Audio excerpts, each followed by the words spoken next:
Bom dia, meus irmãos, meus amigos, que a paz de Jesus esteja sobre nós. Nós estamos aqui iniciando uma preparação para que nós possamos começar o nosso estudo acerca da transição planetária, que é o tema proposto para amanhã de hoje, pelo Grupo Espírita Irmãos Samaritanos, onde nos comprometemos a estar nos preparando, né, para o estudo dessa manhã. Está começando a chegar alguns irmãos. A minha irmã biológica já está online, graças a Deus, e nós estamos aqui aguardando. Vamos fazer uma página, a leitura de uma página de Emmanuel, que consta do livro Caminho, Verdade e Vida, que é no capítulo 24 de Mateus, no versículo 16. O título da página é Para os Montes. Então vou fazer a leitura da página e em seguida iniciamos a nossa prece de início do estudo da manhã de hoje, com as graças de Deus. Emmanuel então nos fala assim: então os que estiverem na Judéia fujam para os montes. Palavra de Jesus anotada em Mateus, no capítulo 24, versículo 16. E um benfeitor relata para nós: para os montes, referindo-se aos instantes dolorosos que assinalariam a renovação planetária, aconselhou o mestre aos que estivessem na Judéia a procurar os montes.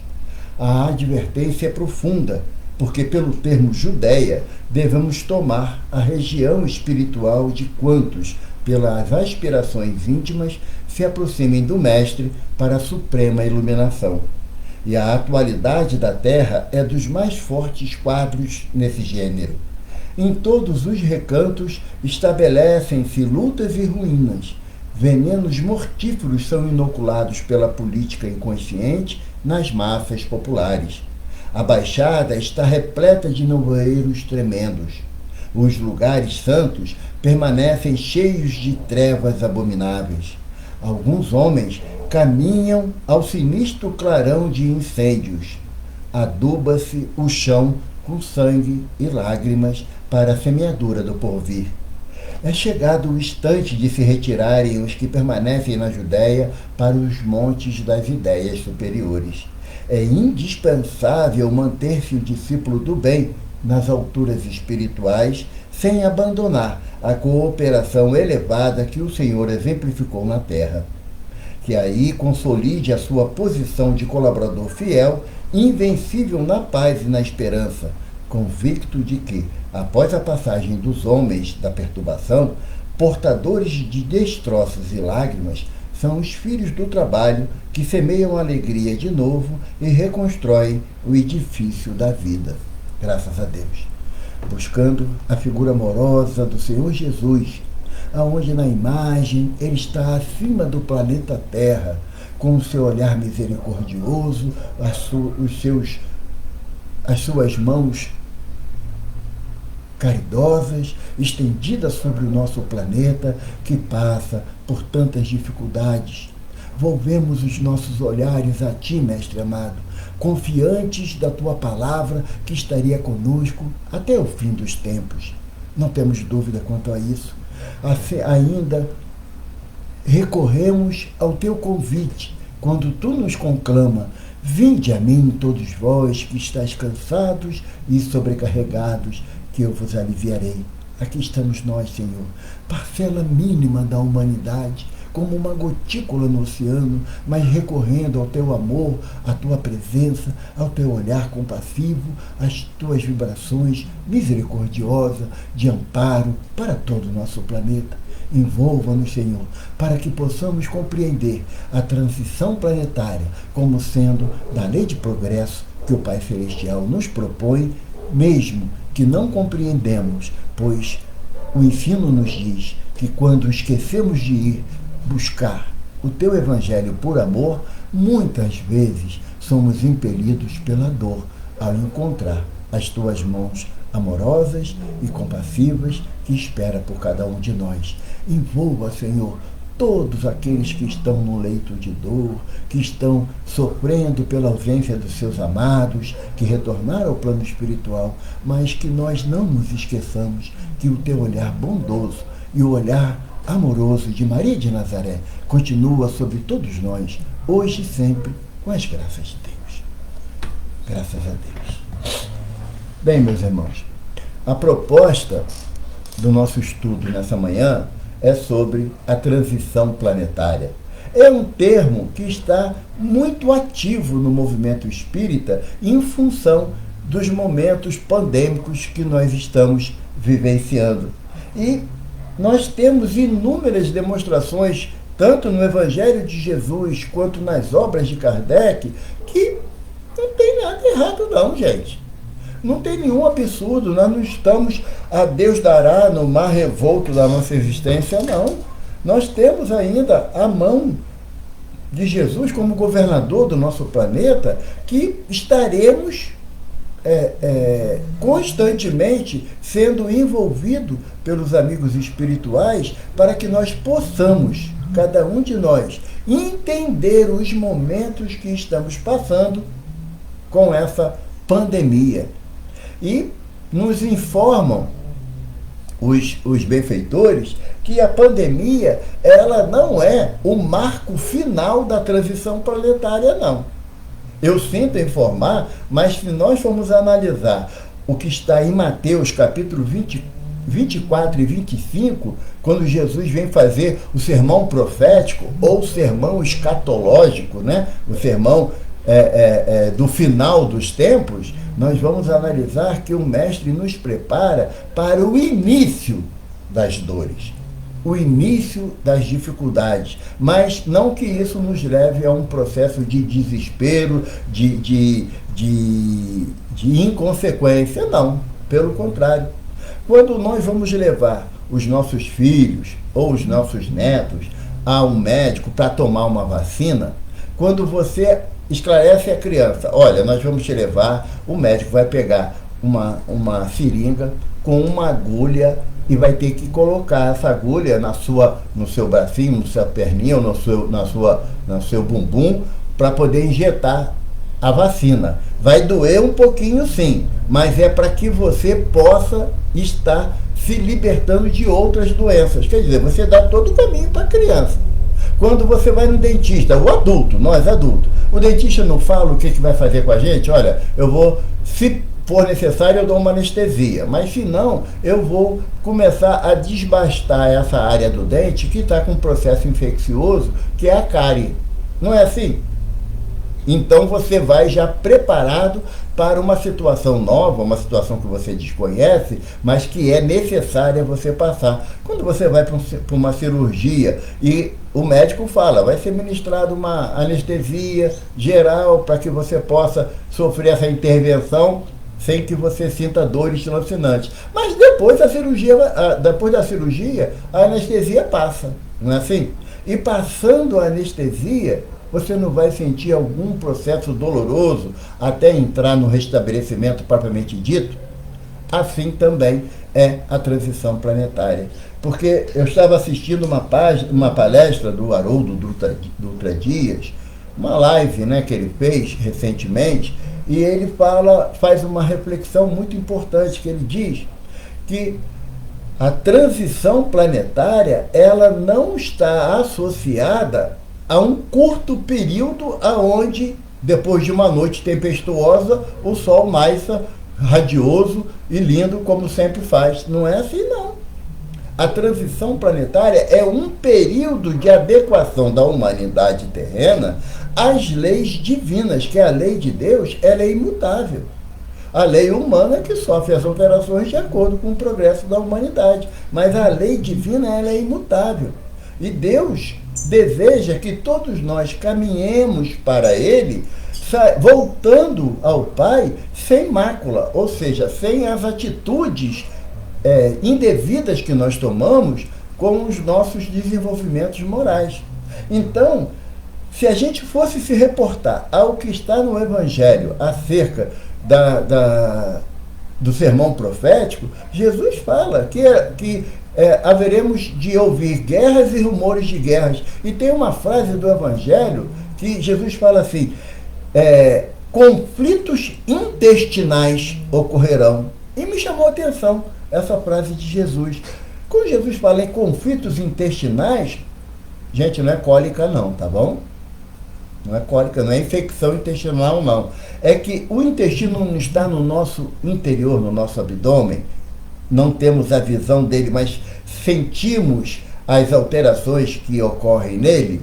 Assim é que Jesus está falando que esses conflitos intestinais são os conflitos emocionais que nós teremos no nosso íntimo e que muitas das vezes o outro não percebe.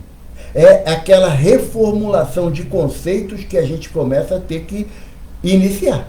Nós começamos a ter que nos adequar a uma nova realidade. Então, o sermão profético do Mestre, que está em Mateus capítulo 24, 25, ele nos prepara para a transição planetária. E o Haroldo faz uma colocação que eu achei muito interessante.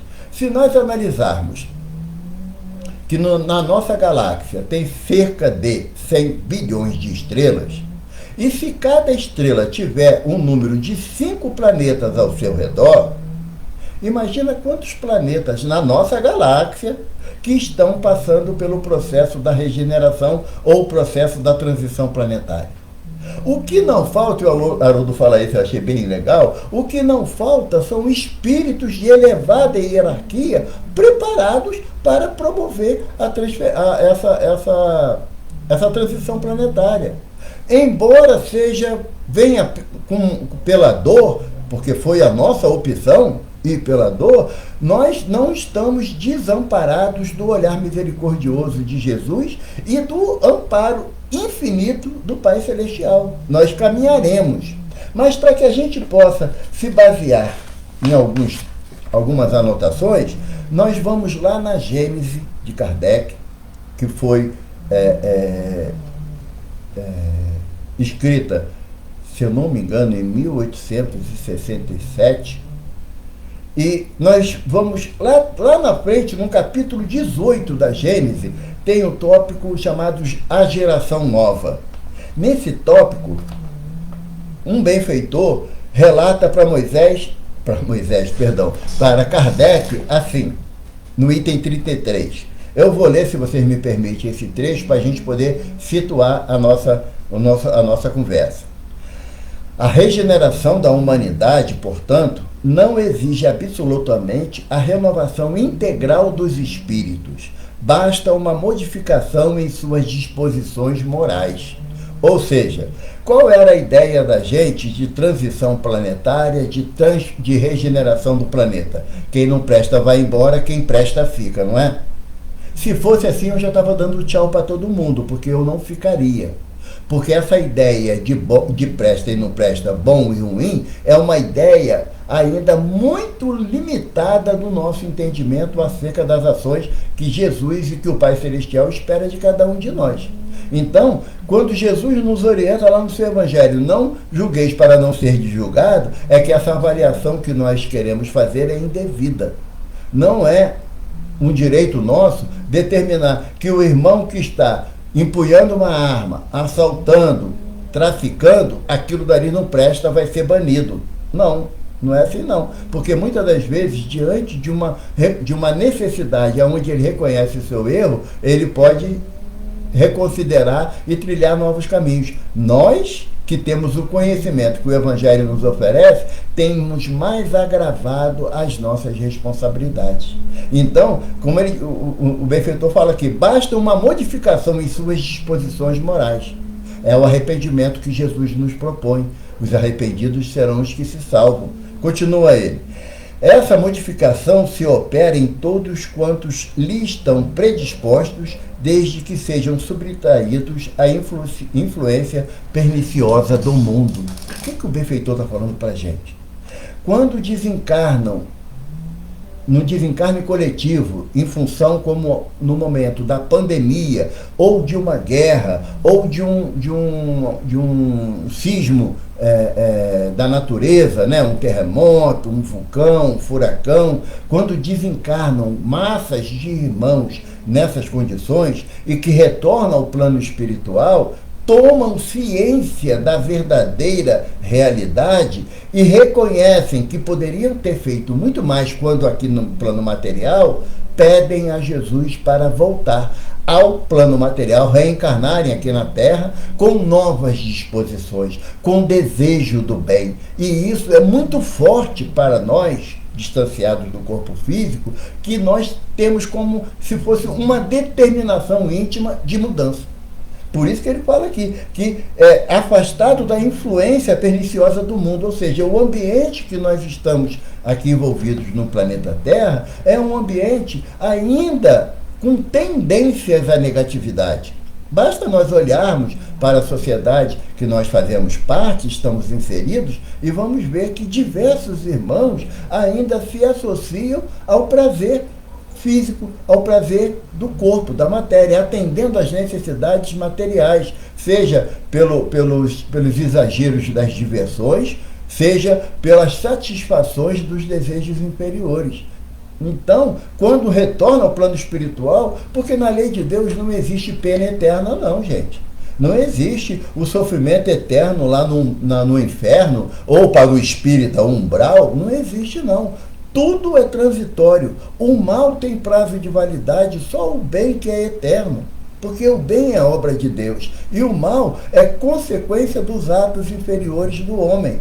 E sendo atos inconsequentes do homem, ele tem prazo de validade. Ele vai terminar. Não tem um ditado popular que fala que não há mal, bem que nunca termine. Não há mal que a Ivana me ajudando aqui. Não há mal que sempre dure, nem bem que nunca termine. Não tem esse ditado popular? Só que não há mal que sempre dure. É verdade, não há. Mas o bem que Deus nos deseja, esse é eterno. Esse é eterno. Por isso que Jesus fala nas bem-aventuranças, né, que é diferente do sermão profético. Jesus fala...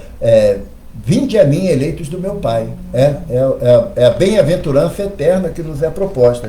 Continua aqui o irmão. Assim, nem sempre os que voltam são outros espíritos. São com frequência os mesmos espíritos, mas pensando e sentindo de outra maneira. Olha a intensidade do amor de Deus.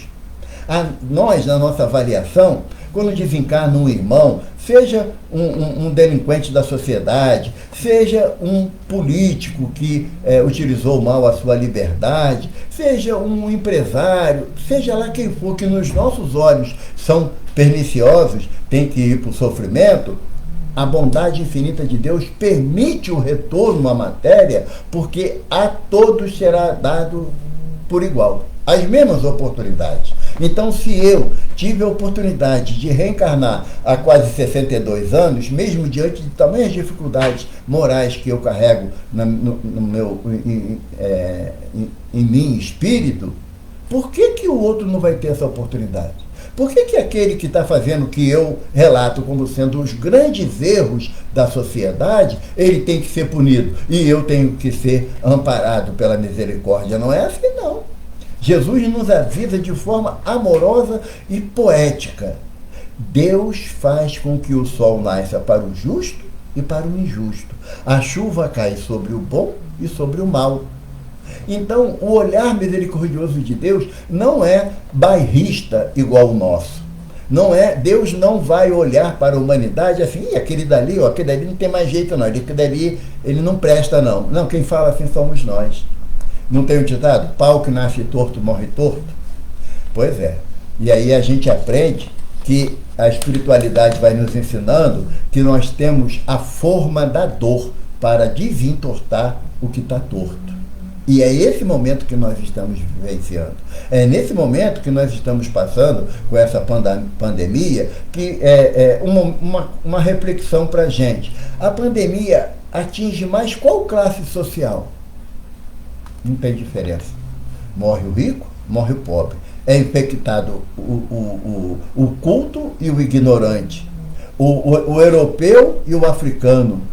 O americano ou o asiático, a dor e a forma de contaminação não escolhe nenhuma diferença, não tem preferência nem sexual, nem econômica e nem de etnia. Não há nenhuma diferença na ação desse vírus que nós estamos enfrentando nesse momento, mostrando que ao olhar misericordioso de Deus através da dor, como diz os benfeitores no Livro dos Espíritos, a dor nos nivela. Tanto sofre o que está no palácio como aquele que está na choupana. Então, não pense que esse momento pandêmico que nós estamos vivendo, quando terminar a pandemia ou quando ela se arrefecer, que ela diminuir, que aí vai voltar tudo ao normal, porque não vai, não. Não é assim, não. O normal, que era do jeito que estava, é que não estava bom. Nós temos que fazer propostas de renovação. Aquilo que, no meu entendimento, as minhas atitudes eram indevidas, o meu descaso era intenso, como Lázaro nos fala numa página no Evangelho segundo o Espiritismo, ele diz, no tópico, se eu não me engano, a virtude. Ele diz que a virtude da vossa geração é o avanço tecnológico, o conhecimento tecnológico, e o vosso vício, a indiferença moral. Nós vamos ter que abandonar gradativamente essa indiferença moral. Não importa o que eu vou fazer. Agora, se o outro vai ser contaminado ou não, o problema é dele. Não é assim, não. Se as autoridades me orientam a usar a máscara, a higienizar as mãos, a usar o álcool gel para beneficiar a mim, e mais ainda aquele que está próximo de mim, eu não fazendo, é eu menosprezar a vida do meu semelhante, e eu responderei sobre isso. Então, todos nós temos que encarar esse momento como parte da transição planetária. E aí, continua aqui o benfeitor na Gênese, no item 33 do capítulo 18. Quando insulado e individual, esse melhoramento passa despercebido e nenhuma influência ostensiva alcança sobre o mundo. Ou seja, a minha atitude isolada diante desse problema pandêmico que nós estamos vivendo e diante da transição planetária não é perceptível, e realmente não é. Nós sabemos que tem pessoas que estão se mobilizando de todas as formas para minorar o sofrimento do outro. Aparece na televisão? Não. Aparece nas mídias sociais? Não.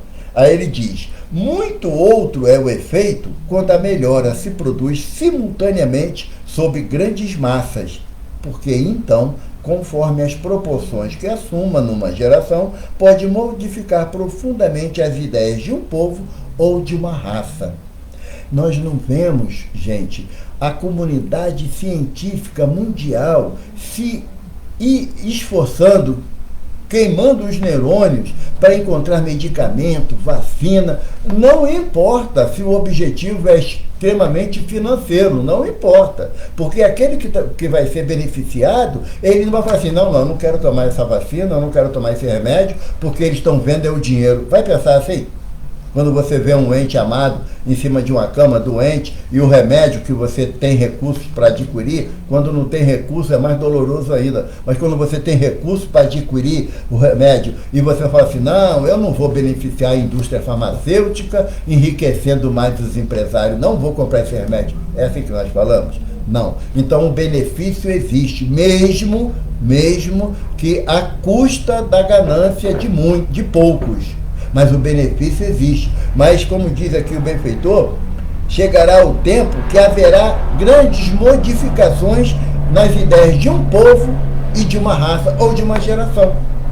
Porque Jesus fala para a gente que as suas palavras não passarão o céu e a terra, mas as suas palavras não passariam. Por quê? Porque enquanto essa geração não modificar a sua conduta, não optar pelo caminho do bem, nós temos que viver com as dificuldades que nós mesmos provocamos. Continua aqui o benfeitor. É o que quase sempre se nota depois dos grandes choques que dizimam as populações. Os flagelos destruidores apenas destroem corpos, não atingem o espírito. Olha, perguntaram a Divaldo nesse momento pandêmico, qual a notícia que nós espíritas, nós cristãos, poderíamos levar para a sociedade que nós estamos inseridos? Divaldo dá uma resposta que eu achei maravilhosa. Ele falou que nós temos que ser portadores das verdades do Evangelho, quando Jesus diz que o meu reino não é desse mundo, que a vida não encerra no túmulo, que aquele que desencarna pelo motivo da pandemia, ele não está abandonado do amor de Deus, ele não está alijado da nossa presença eternamente. Ele apenas mudou o sistema de manifestação. Ele está num outro patamar de energia que nós não podemos perceber, mas continua vivo como nunca. Nós não morremos jamais. As deficiências, as dores que nós passamos no plano físico são temporárias. Muitas das vezes, quando nós temos um parente, um amigo, um amor, que está passando por um processo grave de sofrimento, a gente pede a Jesus a sua libertação. E quando vem a libertação através do desencarne, nós não compreendemos. Então, quando nós entendermos que nós somos espíritos imortais, passaremos pelas dificuldades que a matéria nos oferece, sim, mas nós teremos que deixar esse corpo, gente. Nós não vamos virar semente. Nem o jovem, nem o velho, nem o homem, nem a mulher. Todos nós teremos que partir para o plano espiritual. E se conseguirmos partir com a nossa consciência um pouco leve, um pouco mais leve, diante de tantos erros praticados, olha que maravilha. Quando nós vemos irmãos que deixam esposa, pai, mãe, filhos, irmãos, e retorna ao plano espiritual, nós somos espíritas e devemos ser conscientes com a verdade espiritual. Jesus fala, aquele que crê em mim não morre jamais. Como vamos passar essa ideia de que na minha casa não pode ter nenhum óbito, mas na casa do vizinho tenha quantos for necessário, porque ele tem que entender que a vida é eterna? Como é que a gente pode querer isso? Como que eu posso atribuir a um sentimento cristão que eu seja liberto do mal, mesmo que outros tantos sofram no meu lugar? Por que não compreendermos que, como diz Emmanuel, se a dor está do outro lado da rua, não esqueçamos que ela pode atravessar a rua e bater na nossa porta. Agora, não existe a morte, como muitas das vezes nós nos colocamos nessa visão finita. A vida só é essa, não tem outra vida. A gente não pode mais falar assim. Nós temos que compreender que a bondade infinita de Deus não faria com que o seu amor nos criasse para que nós morrêssemos, para que tivesse um fim. Seja pelo Covid-19, seja pela tuberculose, pelo assalto, pelo desastre automobilístico ou climático. Não. A vontade e a bondade de Deus, ela está amparada em todos os momentos da nossa existência. Muitas pessoas falam assim, mas agora todo mundo só morre de Covid. Não, é mentira. É mentira. Continuam desencarnando muitos irmãos pela AIDS, pela tuberculose, pela gripe, pela fome.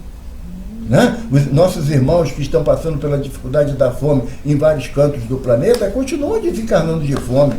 Agora, enquanto um está morrendo de fome, o outro está jogando comida fora. Não é assim? Quantas vezes nós nos penalizamos de ver uma comida que estragou em cima do fogão porque a gente não teve o cuidado de armazenar direito? Então, continua. Mas a fome, ela mata a todos. Ou seja, ela é igualitária? Não, não é igualitária. A tuberculose é igualitária? Não, não é igualitária. Agora, os cataclismas, né? As revoluções geológicas da Terra, aí é igualitária. Ela não escolhe quem vai desencarnar, não. Se ela atingir uma determinada região, todos que estão ali sofrerão a sua ação. O Covid-19, ele não é preferencial, não. Mesmo aqueles mais abastados financeiramente, que têm recursos de buscar um hospital de ponta para o seu tratamento, mesmo assim, desencarnam. Mesmo assim desencarnam. Por quê? Porque faz parte da lei de progresso da humanidade esses momentos pandêmicos, essas grandes revoluções morais e materiais no planeta pelo período de transição planetária. E aí eles continuam assim, ativam o movimento de vai e vem entre o mundo corporal e o mundo espiritual e, por conseguinte, o movimento progressivo dos espíritos encarnados e desencarnados. É de notar-se que em todas as épocas da história, as grandes crises sociais se seguiu uma era de progresso. Aí a gente para analisar, né? Que era de progresso? O que aconteceu, né, diante de tanto sofrimento? Na peste bubônica, ou a peste negra na Idade Média, compreendeu-se que os animais deveriam estar em locais mais afastados da residência, porque a promiscuidade entre os animais e as famílias promoviam as infecções comuns que os animais suportam com certa facilidade por sua organização orgânica ou física, e nós não. Diante da gripe espanhola, no início do século passado, quando morreram mais de 50 milhões de pessoas, desenvolveu-se estudos para que houvesse um atendimento e um tratamento das doenças respiratórias. Houve progresso ou não houve? Na Primeira Guerra Mundial, onde desencarnaram milhares de pessoas, após a Primeira Guerra Mundial, houve um desenvolvimento maior no sistema de comunicação entre os países, através da aviação, da navegação, das rodovias. Mesmo assim, não aprendemos. Aí partimos para a Segunda Guerra Mundial.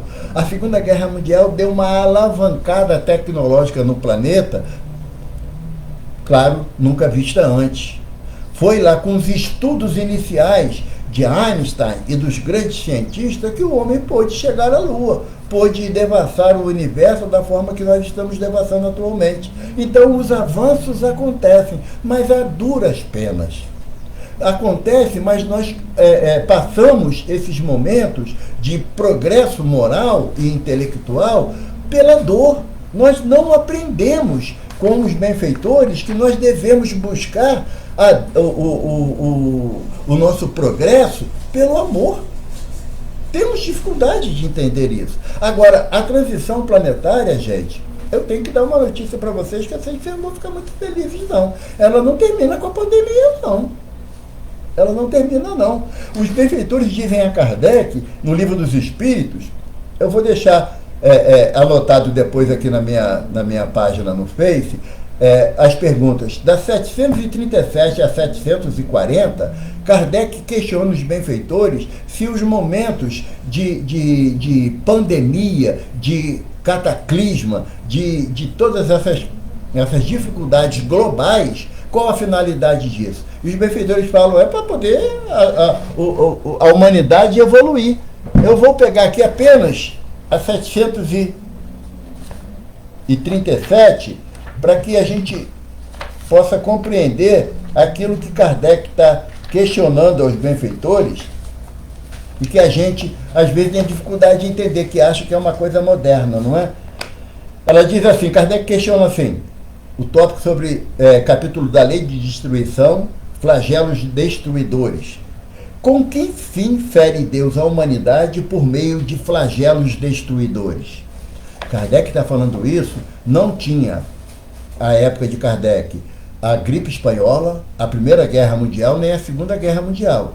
Mas nós tínhamos os flagelos das cruzadas, tínhamos o flagelo da Inquisição, tínhamos o flagelo da peste negra. Nós tínhamos já diversas situações que a humanidade passou, diversos terremotos, furacões,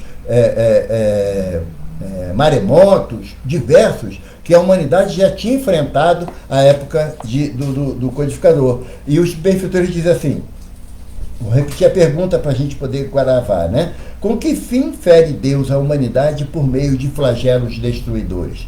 Para fazê-los progredir mais depressa. Já não dissemos ser a destruição uma necessidade para a regeneração moral dos espíritos, que em cada nova existência sobrem um degrau na escala do aperfeiçoamento para fazer a humanidade progredir. É que na nossa ótica, nós queremos ficar numa rede balançando, tomando água de coco. Mas só que para a rede balançar, alguém tem que fazer esse movimento, não é? Quem vai balançar a rede para a gente não importa, desde que eu esteja deitado nela.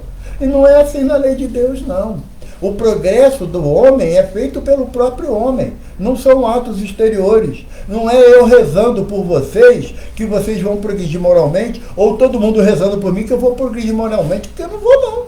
É uma atitude individual. Eu tenho que fazer a minha parte. É por isso que, por muito que eu ame meus filhos biológicos ou não, eu não consigo mover uma palha no seu desenvolvimento moral. Eu estou vendo que a atitude dele vai causar um sofrimento muito grande, mas eu não posso mudar isso. Por quê? Porque Jesus nos fala, a cada um segundo suas obras. Não tem como mudar isso. Eu posso orar pelos meus filhos? Devo. Posso orar pelos meus amigos? Devo. Posso orar pelos meus inimigos? É imperioso eu orar pelos meus inimigos. É imperioso, porque o meu processo de transformação passa invariavelmente pela reconciliação com os meus inimigos. E como diz os benfeitores a Kardec, é nesse vai e vem, encarna e desencarna, quando chegamos no plano espiritual e reconhecemos as oportunidades que deixamos passar nessa existência, nós nos comprometemos intensamente com a lei de Deus para que voltemos à matéria e façamos a nossa transformação. Não é querer mudar o mundo, não, gente. Não dá, não. Nós podemos mudar, no máximo, o nosso interior. Tem uma frase do Chico que eu gosto muito, e eu digo que determinadas frases do Chico eu coloco como um mantra pessoal, né? E que o Chico fala assim: ao outro eu dou direito de ser como bem entende. Quanto a mim, eu me exijo ser melhor a cada dia. É o propósito. É o propósito. Porque quando eu entendo que o meu irmão, aquele que está caminhando comigo, não tem obrigação de me compreender, eu não posso agir da mesma forma que ele age comigo. Eu tenho que me esforçar e entender. É fácil? Não. Não é fácil, não. Quando nós somos contrariados nos nossos desejos, o nosso primeiro ímpeto é a revolta e é a agressividade. Mas nós temos que nos conter. Por quê? Porque a transição planetária, ela verifica, Jesus diz, lá atrás no Sermão do Monte, que os mansos herdarão a terra. Então, para que nós possamos enfrentar a transição planetária, e na transição planetária nós não vamos... O plano de regeneração, gente, não é um plano de felicidade, não. Os espíritos dizem a Kardec, tanto no Livro dos Espíritos quanto na Gênese, que o plano de regeneração é um plano de convalescença. O que é um plano de convalescença? Quando você faz uma grande cirurgia, que você tem alta, vai para casa, você tem que se adaptar àqueles novos movimentos que precisam ser realizados em função da cirurgia. Então, se for uma cirurgia no abdômen, você anda envergadinho, curvadinho, consegue correr? Não, passos lentos. Se gritar, sente dor, não é assim? Se a gente querer agredir alguém, não dá porque a gente está fraco e vai sentir dor, não é assim? Então, no plano de regeneração, nós passaremos por uma grande cirurgia moral e iremos nos convalescer. Aí a pergunta que muitas vezes fazem: quanto tempo vai durar essa transição de regeneração que nós estamos passando? Quanto tempo? Olha, fuja de quem dá datas. Não existe a possibilidade de dar datas. Nenhum benfeitor dá datas para que aconteça qualquer situação espiritual que vai interferir no plano material. Quem dá data demonstra o seu desconhecimento do Evangelho. Porque Jesus fala, quando ele vem nos falar do sermão profético, o dia e a hora nem o filho sabe, só o pai.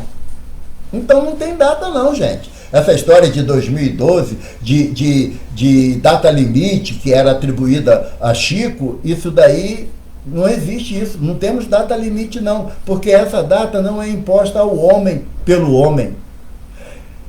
Como a gente está chegando no final, daqui a pouquinho o Sandro levanta a plaquinha de 5 minutos, 10 minutos, nós vamos lembrar do Evangelho de Jesus, quando perguntam a Jesus qual é que Jesus desse um sinal de que ele é o Messias, de que ele era o Cristo esperado. Aí Jesus fala assim: nenhum outro sinal vos será dado, senão o que foi dado a Jonas. Vocês lembram a história de Jonas? Lembra? Não, vamos pular aquela parte que ele foi engolido pela baleia, porque aquilo dali não é realidade não, tá? Aquilo dali é uma linguagem simbólica do profeta para explicar que a gente muitas das vezes tem que entrar dentro de nós mesmos para nos conhecer melhor e saber aquilo que Jesus espera de cada um de nós, tá bom? Então não é bem aquela história não. Mas qual é o sinal que foi dado a Jonas? Jonas foi levado a Nínive. Quem conhece essa parte da primeira revelação do Velho Testamento vai lembrar. Ele foi levado a Nínive porque Deus mandou ele a Nínive avisar o rei que se aquela cidade não se penitenciasse diante de Deus e fizesse um propósito de caminhar no caminho reto da lei de Deus, se não fizesse isso, cairia fogo do céu e a cidade seria destruída. E ele foi lá, chamou o rei e falou: olha, Deus mandou falar uma coisa para você aí, eu não sei se tu vai gostar não, mas ou tu muda aí com o teu povo, ou senão vai cair, vai dar ruim para tu, vai cair o fogo do céu e vai ficar ruim mesmo. Jonas falou isso e saiu da cidade, subiu um monte, uma árvore frondosa, sentou embaixo dela e deu aquele soninho, aquela moleza de depois de andar muito, né? Jonas dormiu. Ao dormir, relata o livro, um verme entranhou-se na raiz daquela árvore, comendo-lhe toda a seiva. A árvore secou, as folhas caíram, e Jonas acordou com o sol forte sobre sua cabeça. E Jonas, antes de abrir o olho, falou assim: caraca, já começou a cair o fogo do céu aí. Olha o calorão que está saindo. Certo, o fogo está caindo lá, que Deus mandou cair fogo lá naquele povo impenitente, aquele povo imoral, né? Então, já é o fogo caindo. Quando ele abre um olhinho só assim para a cidade está lá inteirinha. Foi destruída, não tinha nenhuma fumacinha saindo da cidade. E ele pegou e falou assim: o que houve? Ele desce.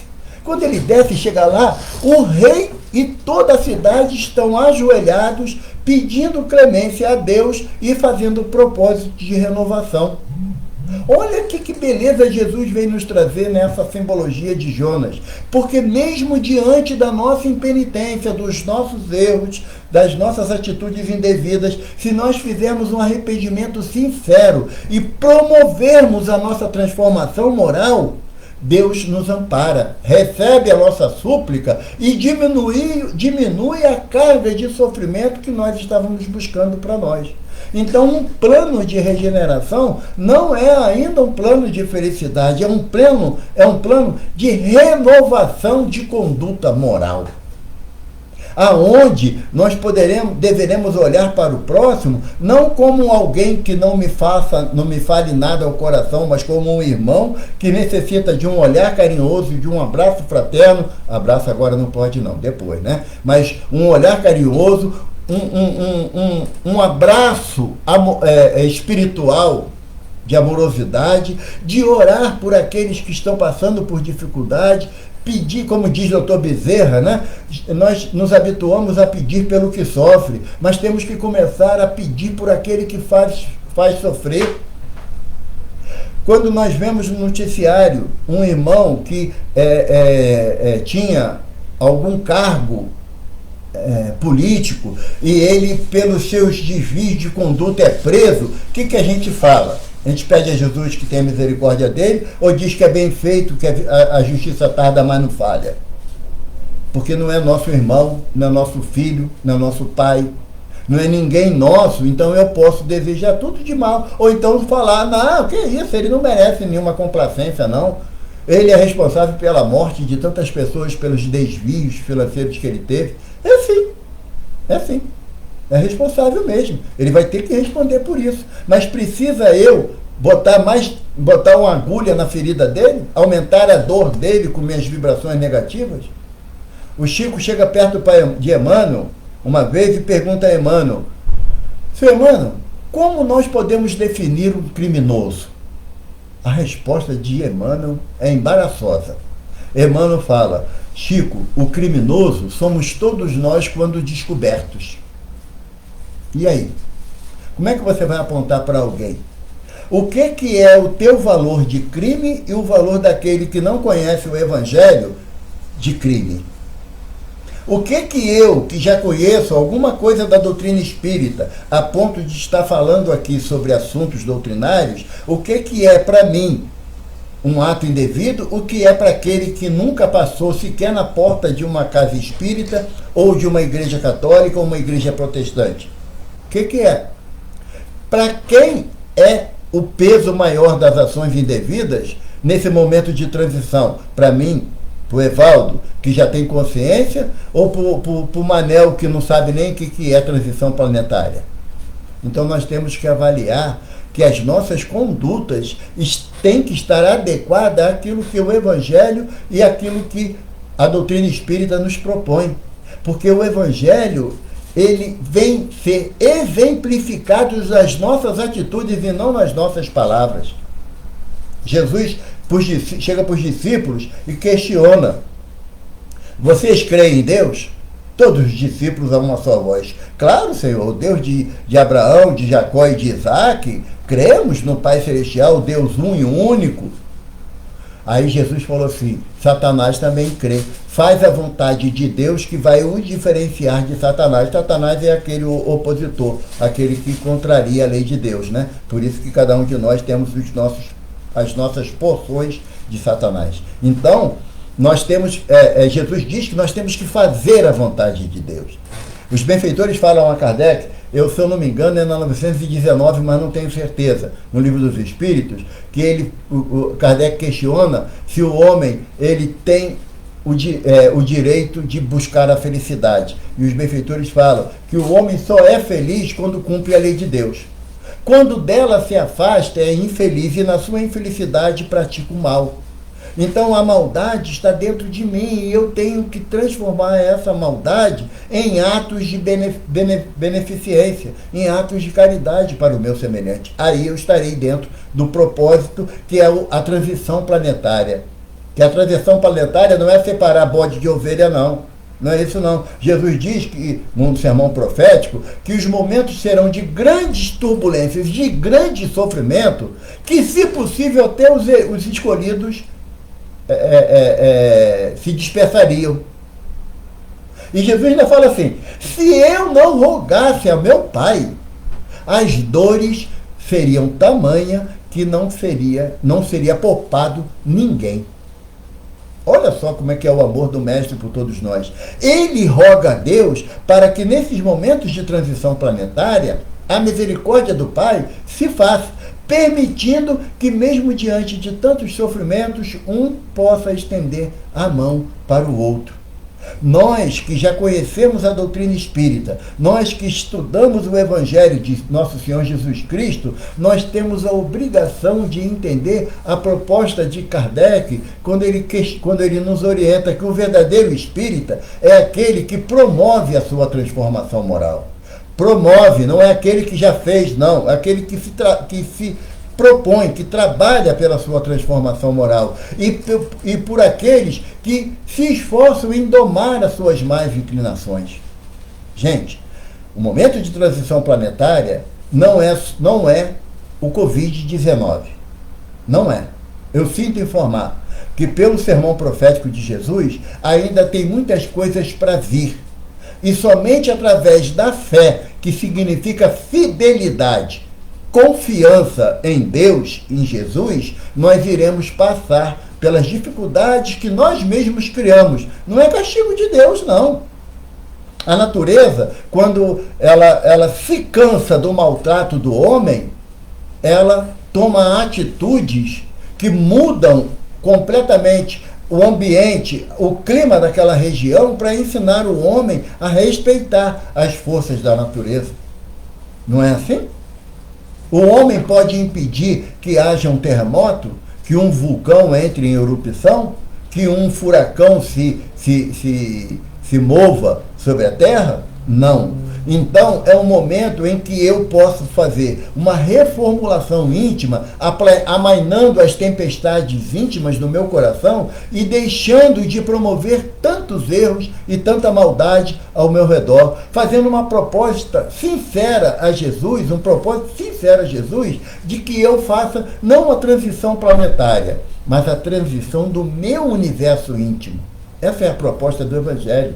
Jesus diz para a gente que ele: não vos inquieteis, eu não vos deixarei órfãos, eu vos enviarei o Consolador prometido. E se ele vai nos envolver através do Consolador prometido, que é a terceira revelação, Jesus está dizendo o quê? Estou longe de vocês não. Caminho passo a passo com cada um de vocês. Lembra a história dos discípulos de Emaús, que andaram durante meio dia com Jesus e não reconheceram o Mestre? Só no final da jornada? Assim somos nós. Jesus é uma simbologia que ele nos dá, que se nós olhássemos o nosso irmão, que está caminhando conosco, como sendo a personificação de Jesus, a gente ia maltratar? A gente ia ser indiferente? Não. A gente, reconhecendo nele, Jesus, nós iríamos simplesmente amar intensamente aquele companheiro como amamos a Jesus. Já apareceu ali o reloginho do Sandro nos dizendo que o nosso tempo está terminando, né? E nós deveremos sempre colocar em nossos corações que a proposta de Jesus é sempre de amor, de fé, de esperança e caridade. A transição planetária é necessária como uma cirurgia para extirpar um câncer. Com o câncer, teria um tempo de vida, mas muito doloroso. Com a cirurgia, temos a dor do processo cirúrgico, mas depois vem a alegria da recuperação. Vamos entrar num processo de recuperação moral, mas confiantes em Jesus, tendo o amparo desse Mestre amado, de tantos benfeitores espirituais que estão constantemente ao nosso lado, nos ensinando, nos estimulando a caminhar para frente e para o alto, que é o propósito que Jesus deseja para todos nós. Se nós analisarmos o sermão profético até o fim, é uma mensagem de esperança e não de dor, e não de sofrimento, como sendo punição divina sobre cada um de nós, porque Deus não pune.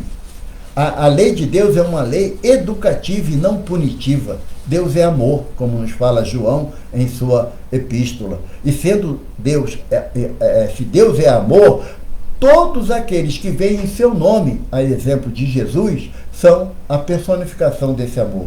Que Jesus, esse amigo incomparável, nos envolva, promova nos nossos corações o início de uma paz para enfrentarmos as dificuldades. Existe a dor? Existe. Existe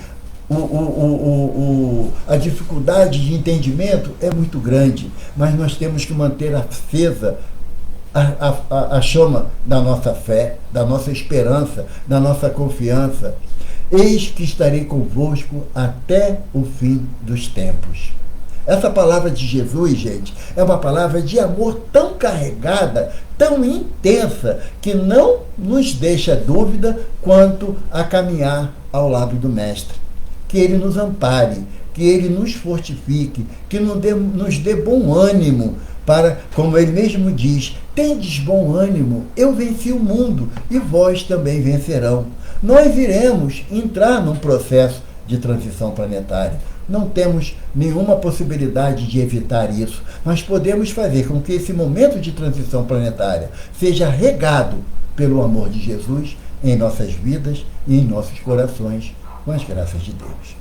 Muito obrigado. Vamos fazer agora a prece de encerramento para que nós possamos, no nosso íntimo, nos ligar aos benfeitores de cada casa que aqui se faz presente através do chat do Face, né? Mas que todos os nossos mentores, os nossos orientadores se unam e possam nos passar as vibrações necessárias para falarmos a Jesus intimamente, dizendo assim: Mestre amado, nesse momento aonde relembramos as tuas palavras, te rogamos, Senhor, cubra as nossas cabeças com a sua mão bondosa de refrigério, de amparo.